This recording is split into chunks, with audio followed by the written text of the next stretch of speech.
This is for my mom who can't be here today, but does want to see this. Okay. I'll turn this on. All right, we're recording. I assume it's still working. Okay. Hi, everybody. Welcome to my candidacy presentation, co-candidacy presentation and inauguration of the projector. My talk today is entitled The Brick Blind Survey, Star Formation in an Extreme Environment. And yeah, Adam did a great job of introducing me, so I'm not gonna introduce myself any further. I think I have to click on this again.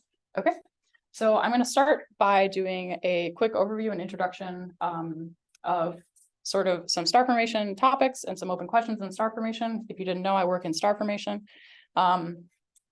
This is mostly for my mom who doesn't know a bunch of acronyms, and so I've just put them here on one slide,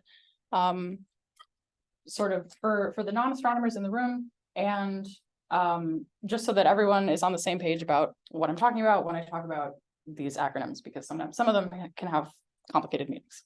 Okay, so star formation, ISM, that's pretty obvious. Those are just the acronyms for them. When I say galactic center in this talk, I'm mainly referring to the inner part of the galaxy, but I use galactic center interchangeably with central molecular zone. Although the sort of official meaning for central molecular zone is all the molecular material within a certain galactocentric radius. I put X100 because, I don't know, people have different opinions about where that border lies. Sometimes it's 100 parsecs, sometimes it's 400 parsecs. Basically, we just mean the inner part of the galaxy. Stuff that is affiliated with the gravitational influence of Sagittarius A star. Easily confused with central molecular zone, or CMZ, or CMZ if you're British, is CMB, or the cosmic microwave background, and that's the baby picture of the universe, the surface of last scattering in the microwave regime. It's cosmology, but I'm going to talk about it a little bit in this talk, so I figured I'd define it. Then we have some telescopes. ALMA is a kind of a radio telescope, but it's a millimeter, submillimeter interferometer. There's like 60 antennas that make it up. The James Webb Space Telescope launched in December 2021. It's an infrared based space telescope. The Next Generation Very Large Array is a telescope that doesn't exist yet, but that's NGVLA. And that's a true radio telescope. And this is an acronym that I invented, BLS, the Brick Blind Survey. My logo, as some people have pointed out, doesn't really look like a B where it's the B, but that's fine. I'm taking comments on constructive criticism on the logo. Okay, that's acronyms done. Now it's science time.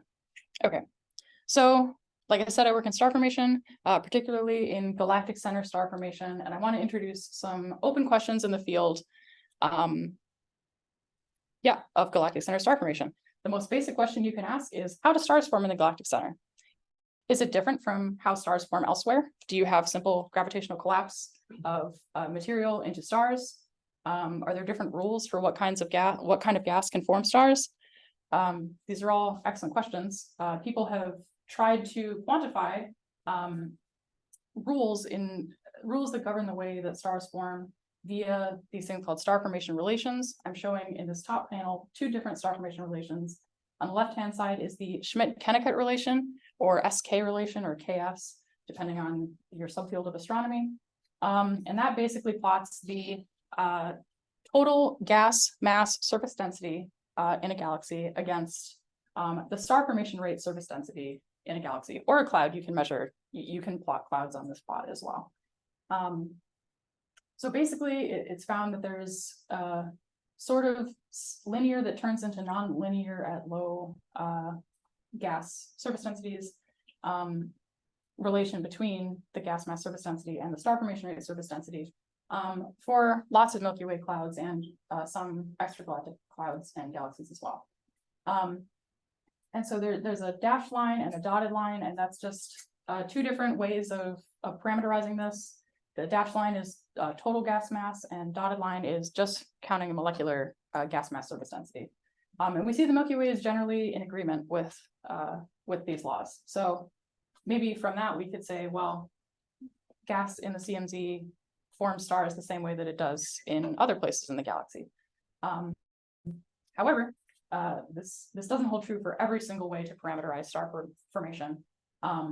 If we consider on the right-hand side, that is the dense gas star formation relation, which isn't a very creative name. No one has put their name on it yet. Gowan, Solomon, and Lotta et al. 2010 and 2012 talked about this. This is plotting, instead of surface densities, this is just dense gas mass versus star formation rate for a cloud. And so that relation falls on this dashed line. And we see that's an even tighter correlation than the SK relation, which is kind of exciting, except when you look at where the Milky Way CMZ falls on this plot. This dotted line is a factor of 10 below that relation. So we see, we're over an order of magnitude underproducing stars than we should expect for the dense gas content of the CMZ. So that implies something is not going as we expect in the CMZ, because if we have more dense gas, generally we should form more stars, unless you're the CMZ. So this sort of begs the question, why is star formation in the galactic center different than star formation in the galactic disk? And also, what are the initial conditions for star formation in the galactic center? They must be different than initial conditions for star formation in the disk. Otherwise, we would have dense gas forming lots of stars. So I'd like to highlight, I stole this idea from Czar, highlighting some physical quantities of the CMZ to try to show you that, some potential reasons why star formation proceeds differently in the galactic center versus the disk. So conditions in the CMZ are very different from conditions in the galactic disk. For instance, the gas mass surface density is higher than in the solar neighborhood. You have denser gas. And also the dust properties, so gas and dust are sort of the main considerations here. Dust properties are also different in the galactic center than the solar neighborhood. That's not shown on this table. But also the geometry of clouds in the galactic center is different than the geometry of clouds in the disk. And that's because in the influence of Sagittarius star, clouds tend to be elongated and flattened, and so they have more squished aspect ratios than clouds that aren't evolving under that gravitational influence. So conditions are different. Maybe that means that star formation happens differently. And also galactic center clouds are on average warmer. Both the gas temperatures and the dust temperatures are warmer than clouds in the solar neighborhood. They're also more turbulent. I didn't highlight this, but you can see the line width is higher in the CMZ versus the solar neighborhood.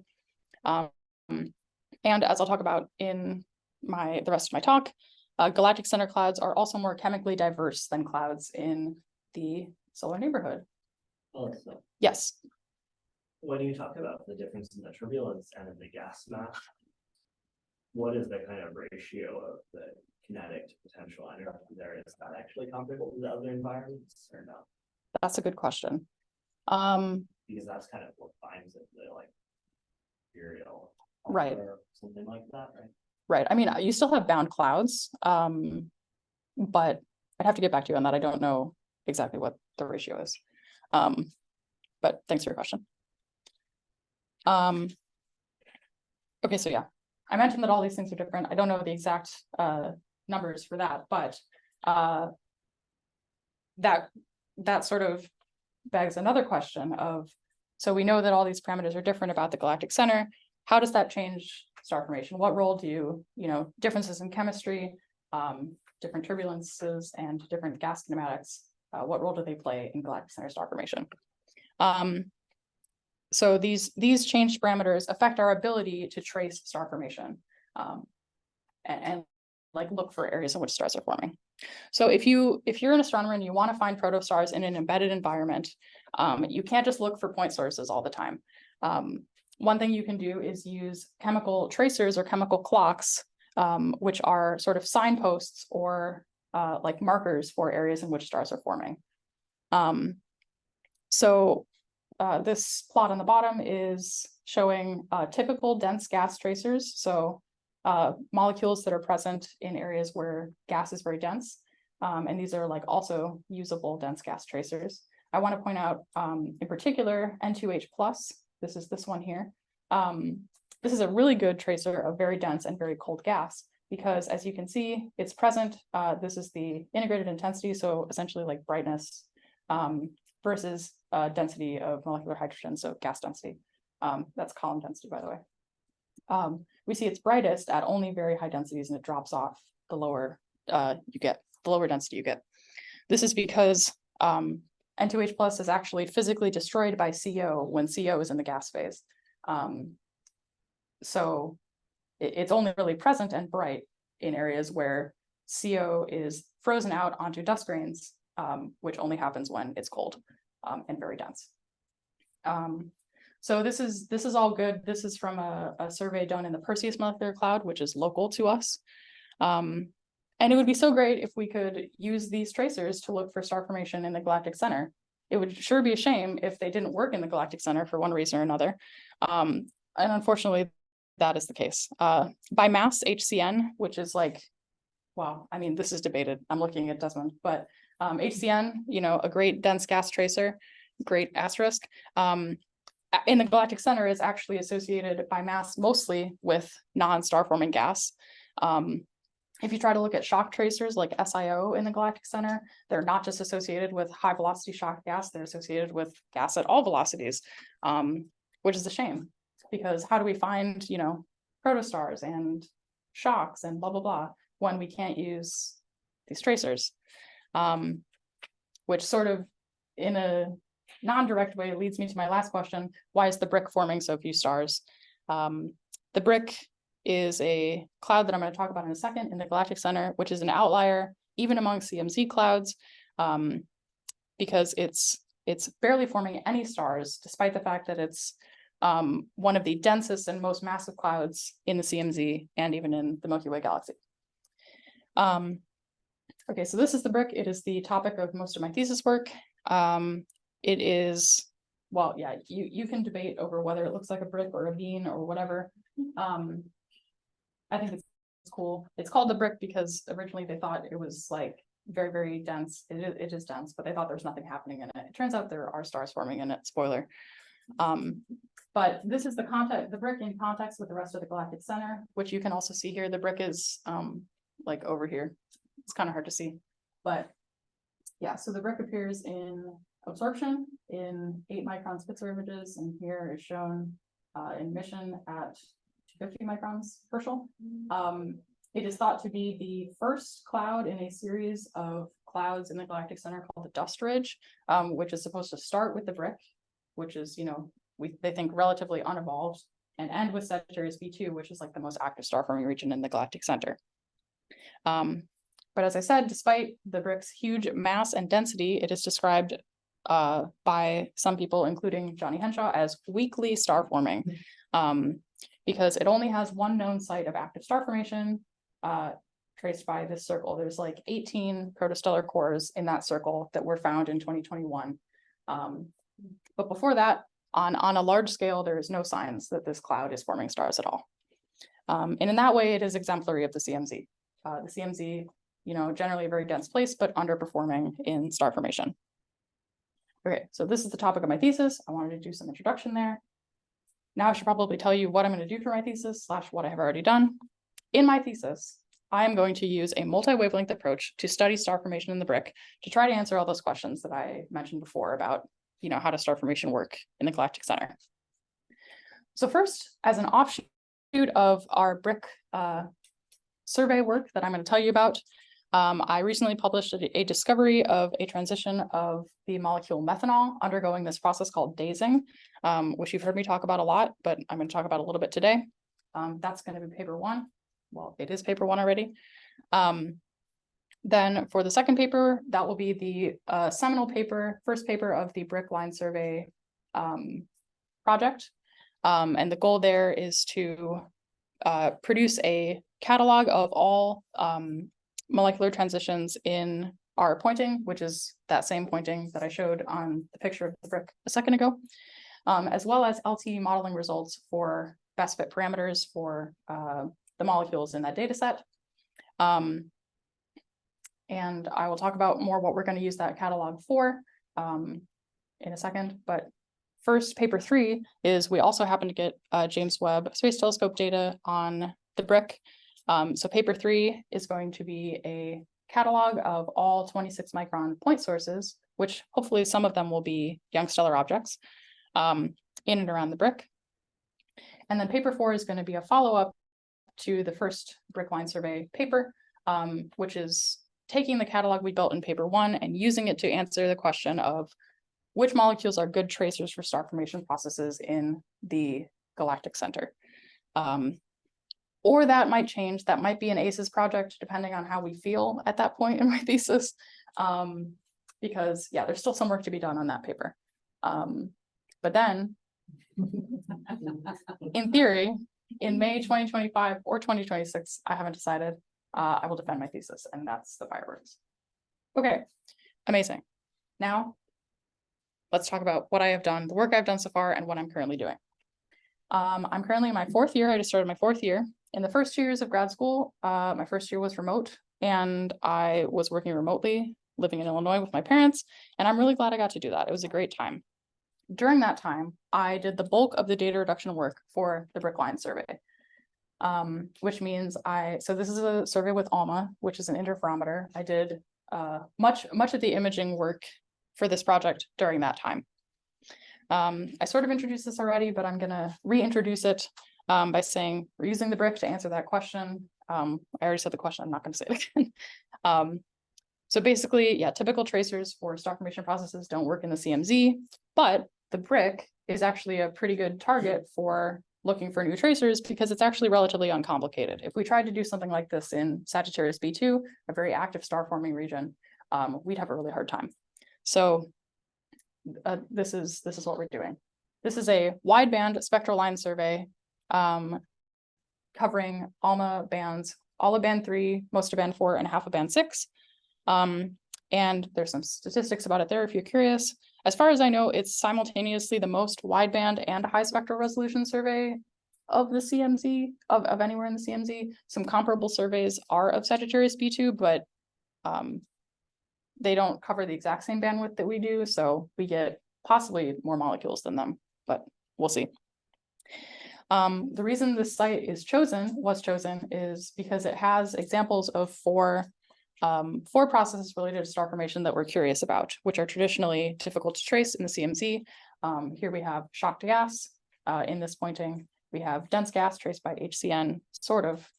I mean, you can decide for yourself if you think that that's a detection. It kind of just looks like bubbles to me, but I didn't make these images. So then we have a core, like a star forming core, as well as a protostellar outflow.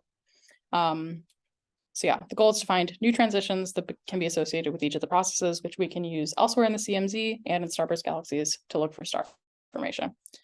Here I've also shown, this is a higher resolution view in the top right-hand corner of the 18 different protostellar sources in this pointing that Dan Walker found. A lot of them have outflows, but I've shown this as well as this. This is a random moment map to show things are very turbulent, even in this pointing in the brick where there's not that many stars forming in this protocluster. So yeah, they do make it interpretation kind of difficult, which is why this has taken so long. And also I'm just slow. So yeah, I did all the imaging in the first 2 years. Also in the first 2 years, I did a lot of stuff that was wrong. We went on this journey to try to make temperature and column density maps using the molecule methyl cyanide, which you can use to back out temperature information based on relative excitation of the different parts of the molecule. And yeah, these are wrong. These are so wrong. These temperatures are so high. I also fought with matplotlib every single day to do like PV projections of different molecules. So I projected them along spectral and spatial axes. But I learned a lot about coding during the first 2 years of my thesis. And so I think it was valuable time. And now I can do things faster. And I fight with matplotlib maybe every other day instead of every day. I also learned some great truths about the importance of the ISM and the fact that everything is the interstellar medium. And as Deshika so succinctly put it one time, there is a truth universally acknowledged that all astrophysics is really just physics of the ISM. And I will happily preach that every day. But if the research is a portion. That is an excellent question. Okay, so that was the first 2 years. Then in my third year, I said, hold on, I'm not going to work on the brick line survey for a little while because we found a cool thing. And that is the paper that I just published in August. Yes, these are Discord emojis. Okay, so you've heard of lasers, but have you heard of masers? Probably you have also heard of masers. Masers, they work the same way. You have this thing called population inversion, which is, in a very simplified way, say you have a two-state system of a molecule. The molecule can either be excited or not excited. In a laser or a maser, you have some kind of pump. It could be radiative excitation, so photons coming, hitting the molecule, or it could be collisional excitations. Collisions with the molecule bump it up into this excited state. In population inversion, you have an overpopulation of the upper state compared to the lower state, and then a photon comes, knocks the molecule out of the upper state, and there's a cascade of photons, and it's a laser, like this. This is a laser. That's a great example, actually. For lasers, you need a source of coherent amplification, so there's like a geometric aspect to it, which is why you get, all the photons moving in the same direction, makes it much brighter. But what if I told you that the same thing could happen, except instead of overpopulating the upper state, you overpopulate the lower state? Isn't that weird? Well, it turns out that some molecules that can happen. It's suspected by some, although I've only seen like 2 papers about this, that this can only happen via collisional de-excitation or anti-inversion. No, it would still be excitation. Okay, I don't know. It gets confusing. But basically you have some kind of pump that drives molecules preferentially into the lower energy state of the system. And then that molecule can absorb photons, depending on what the excitation temperature of that line is, which depends in turn on the relative populations of the upper and lower state of that line. So yeah, this can happen to formaldehyde. It's best known for happening to formaldehyde. It can also happen to the molecule cyclic C3H2, and as it turns out, methanol. And we found a line doing this in our data. We made, as part of the brick line survey, we made moment maps of all the methanol lines in our data, and one of them, this is this top one, there was no emission, and we were like, that's kind of weird. And it turns out that's actually real. So the absorption in this 170 gigahertz line is like spatially correlated with emission in all the other methanol lines, which is, a sign that this is real. But, oh, yeah, I forgot to say, the important thing about dazing is that if you can get the level populations just so, you can get the excitation temperature to be below the CMB temperature, which means the molecule is going to absorb CMB photons, which is why we have the CMB with methanol in front of it here. So that's kind of cool because that means you can see effects of like material absorbing CMB photons at any distance because the CMB is behind everything. So yeah, so we were like, this is cool. We think we should maybe do something about this, but let's make sure that it's actually real. It turns out you can do non-LTE modeling to predict if you should see dazing, if you plug in, if you say like, hey, the brick has this column density and this volume density, and it's at this temperature, should this line daze? And it turns out, yeah, for column densities and densities and a temperature 100 Kelvin that we believe is plausible for the brick, we do see dazing. That's what this gray area is. Dazing at the level we would see it in the brick. So yeah, it's real. That's great. Also important about this is that we see more dazing at lower densities and higher column densities. So that's to the left and up on this plot. That's the dazing gets more, even though this number is negative. The more negative, the more absorption you get, which is cool because it means you can use this line to detect, to measure properties of dazing regions in high redshift galaxies, particularly edge-on spiral galaxies, which, they have some density, but the minute you turn it on its end, the column density becomes higher because your projected density is higher. So we actually also found this in a in an Edge-on spiral galaxy, NGC 253. It just turns out that the people who published that data didn't realize that it was dazing. So yeah, that's pretty cool. And like I said before, dazing doesn't care about distance really. So this is all very fortuitous that this particular line, as you evolve it with redshift, is actually very observable with the NGVLA. So yeah, it can be used I mean, we only measured, we only tried to see if we could see it at redshifts of up to 5. But that's still better than only being able to use it at redshift 0. So yeah.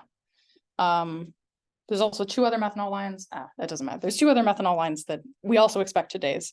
But yeah, not super important for the thesis. This is the paper, just so that you know it's real. Okay.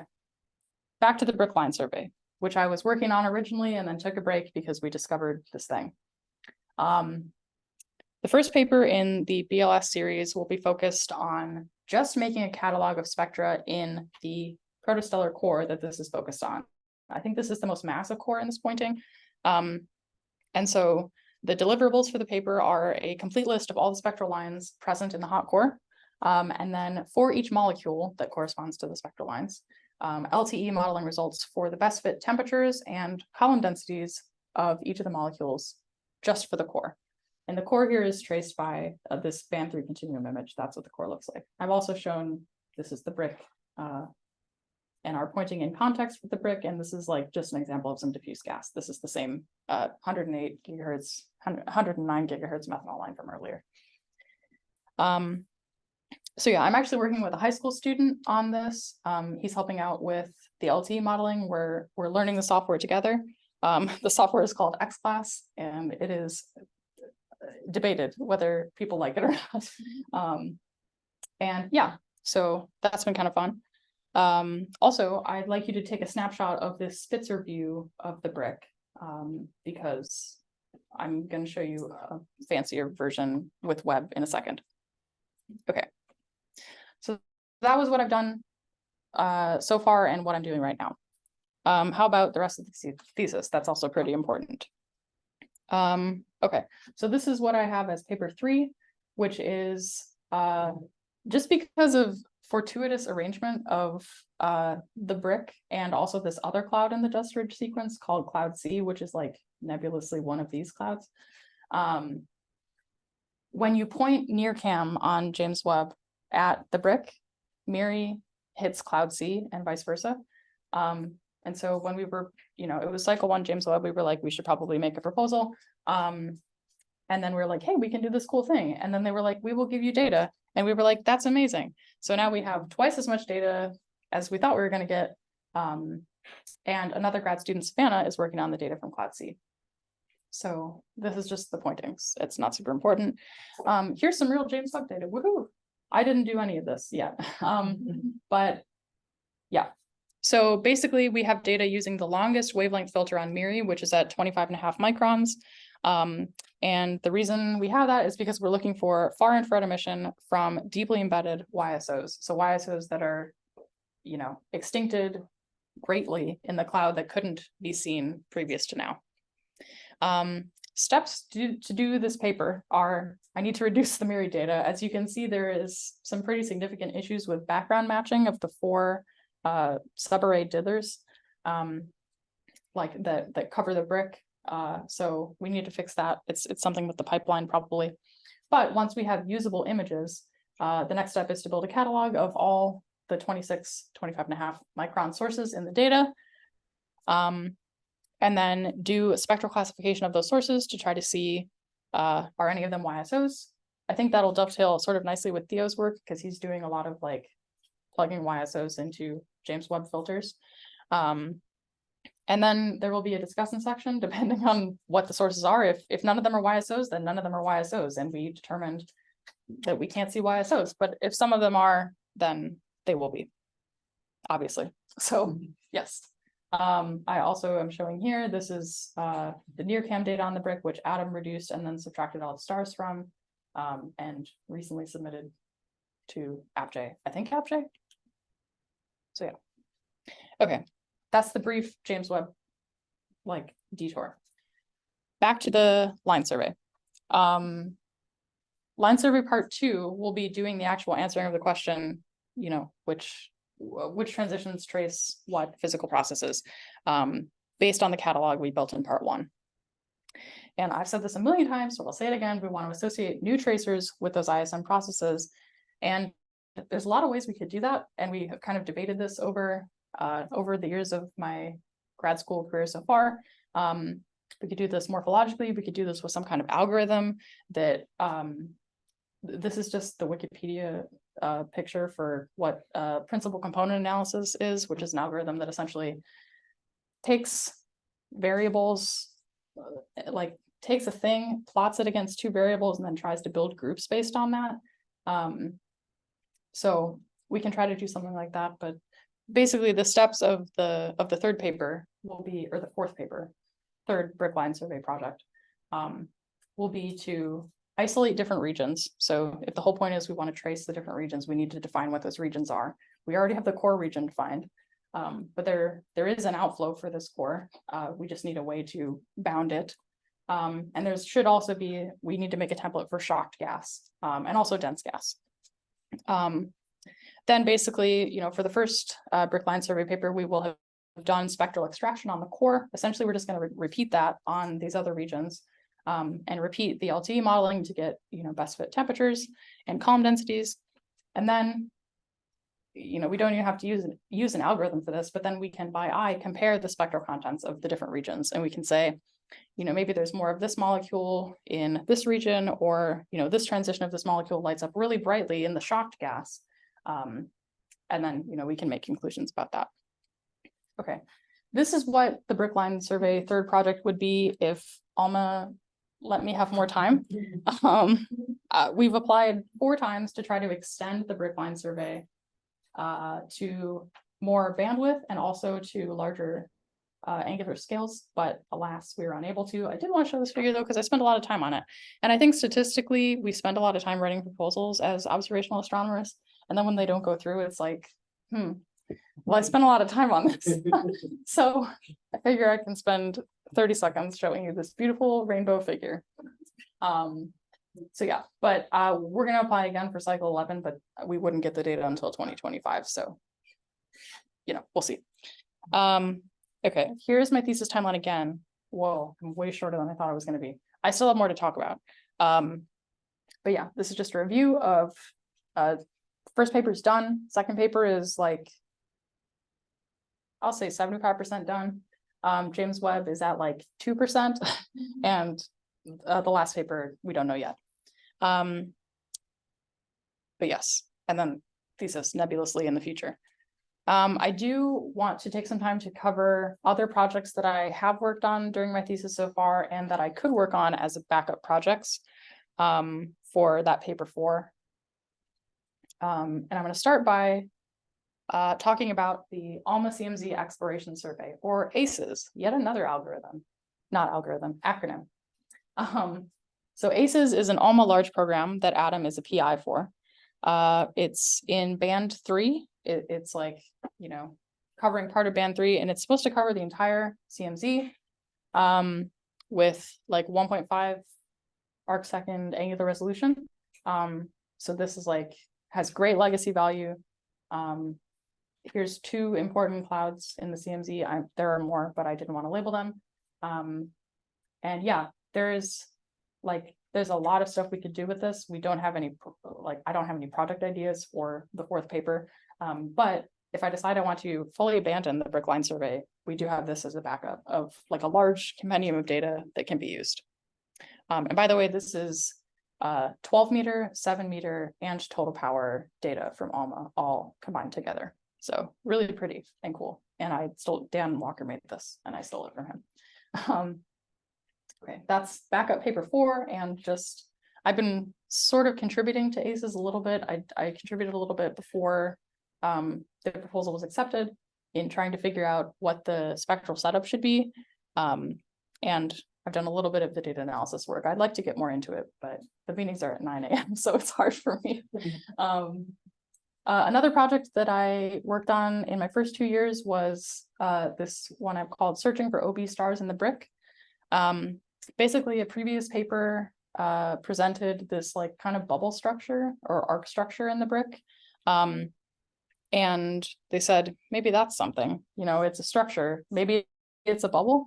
And Johnny Henshaw followed up on that with, I think, ALMA observations, possibly the same ALMA observations that were presented in the first paper. And he did modeling to confirm that this is actually a velocity coherent arc, and that arc is consistent with possibly an expanding bubble from an O or B type, an evolved massive star. So that's pretty cool. We didn't know there were any massive stars in or around the brick necessarily. So we said we have access to the GTC, which is a ground-based infrared observatory. Let's try to look for massive stars near the center of that bubble, you know, with like a higher resolution than we could before, to see if we can do spectral typing of those stars to see are any of them O or B type stars. So that was like 2021 and 2022. We submitted GTC proposals and we got the data, I think, last fall. And an undergraduate, Brighton, is working on reducing those data. And in theory, we will co-author a paper at some point presenting the results of what the spectral types of all of those stars are. Item C here is the, so I showed earlier Adam's NearCam view of the brick. I didn't do any of the data reduction work on that, but I did do some editing of the paper. And the reason that this is on here is because my work on Miri on the brick and Savannah's work on Cloud C will ideally be papers in series with Adam's paper. So that's why this is on here. Part D is contributing to open source software tutorials, which is something I've done a little bit of so far in my thesis. Pretty much it's just a consequence of, I like to wrap my code in prose so that future me remembers how, like, what I was doing and why I was doing things. And when you do that, it turns out you've just written a tutorial, so you might as well publish it. So you might as well publish it so that no one has to reinvent the wheel, and so that, you know, instead of writing really good API, you could just write a tutorial. I'm not a coder, so I don't know. Yeah, so I'd like to do more of that. I was going to publish an updated version of a tutorial based on a software package that a lot of us use called SpectralCube. But that was last fall, and then last fall we discovered the Dazar stuff, so I got a little sidetracked. But I'd like to go back to that and do more of that. I'm also interested in going into teaching after grad school, so I think that that will be helpful in helping me get better at teaching. And the last thing on here is an exciting one. It's a big time suck for me, for better or for worse, is helping out with astronomy outreach in the department. And this is me and some people in the department taking our portable planetarium, which I'm coining this name now. If anyone wants to vote on whether it's a good name, the UF Astro Mobile Planetarium, or UF AMP. Isn't that great? I love acronyms. Basically, we historically have gone to elementary and middle schools, brought the portable planetarium, done a planetarium show. The kids ask us about zodiac signs for the rest of the time. And then we get to drive around in the Jeep, which is really fun. So yeah, that I'd like to continue to do that as much as I can while still focusing on my thesis.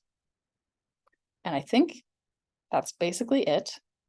This is the same picture from before. And here is my final slide. Thank you so much for listening, and I'm happy to take any questions.